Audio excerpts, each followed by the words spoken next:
Yeah, after I got off the dog detail, I got roped into driving the buses for the evacuation.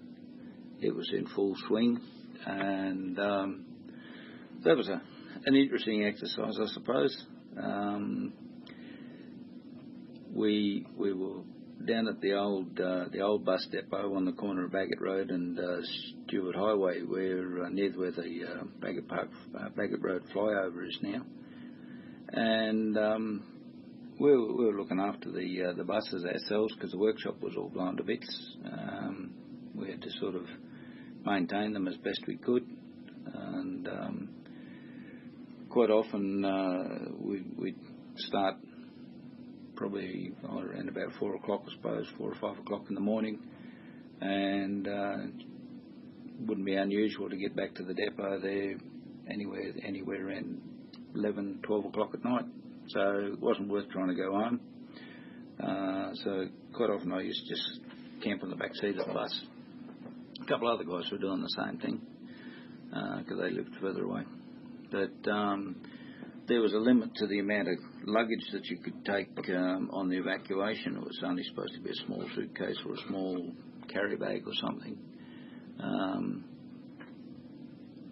I had a couple of blokes dressed up as women trying to get on, because in the earlier stage it was supposed to be only women and children that were going out, and it was a dead giveaway for them. They were seriously ugly, and they looked like they needed a shave, and both on their head and their legs. So I've seen some rough women, but by jinx, these ones looked, they were shocking. And the suitcases that they were trying to get into the bus at times, enormous great suitcase. It's about 4 times bigger than the child that it's supposed to belong to. So yes, a few stand-up arguments, but I prevailed. Then I got roped into being the official carrier for the police, and working with our local police, the territory police. That was good because they were all on the ball, and they knew their way around. I knew a fair few of them personally, and it was really good working with them. But then I got inflicted with some of the New South Wales and the interstate coppers. Queensland coppers weren't too bad. West Australian coppers were pretty good. Victorian, a bit ordinary. But New South Wales, they were the dregs of the whole lot. And I had a big blue with one of their groups, and they wanted to go somewhere the bus wasn't allowed to go, like out of town, and Howard Springs to go swimming.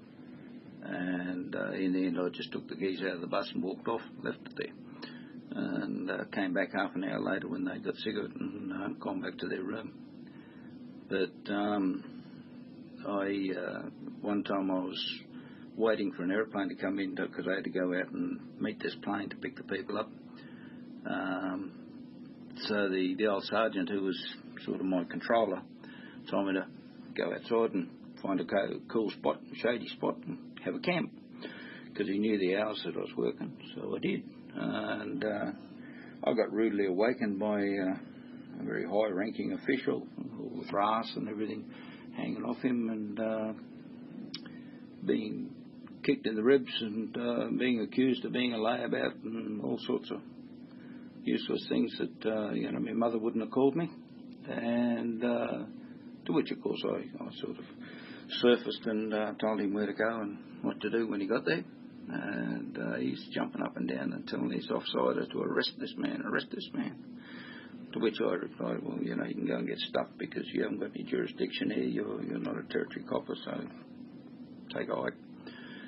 This was sort of escalating, and I was fascinated actually, because this man had a big vein that went from just above his eyebrow back up into his hairline, and it was sort of standing up and going purple and pulsating, and I was waiting for it to explode. And anyways, Bill McLaren, our commissioner at the time, he came along, and apparently there was a meeting or something going to happen inside, and he wanted to know what was going on. So this bloke said his piece, and Bill looked at me. He said, "You're a Casey, aren't you?"